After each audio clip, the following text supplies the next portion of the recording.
24 ঘন্টা ট্রেন জার্নিতে আজ আমার সেকেন্ড দিন। রাত ভর ওরকম ভিড় থাকার পরে সকালবেলাতে একটুখানি ভিড়টা কমে এলো। বেলা বাড়ার সাথে সাথেই উত্তরপ্রদেশের গরমটা বুঝতে পারলাম। আমি আগের ভিডিওতে বলেছিলাম যে আমি প্যান্ট্রি গার্ড থেকে খাবার নিয়েছি, আর আজকে সেটাই তোমাদের আমি দেখাবো।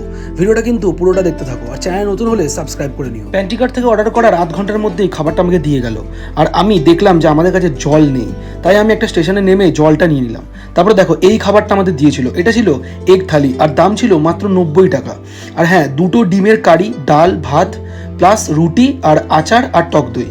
দেখো ডালটা আমার খুব ভালো লেগেছিল, কিন্তু ডিমের কারিটা আমার অ্যাভারেজ লেগেছিল। আর ওটাকে ডিমের কারি না বলে ডিম সেদ্ধ বলাই ভালো, কারণ সেদ্ধ ডিম একটা ঝোলের মধ্যে দিয়ে দিয়েছিল। আমি আইআরসিটিসির ফুড এর আগেও অনেকবার খেয়েছি, কিন্তু কোয়ালিটিটা মনে হচ্ছে একটু ইমপ্রুভ হচ্ছে।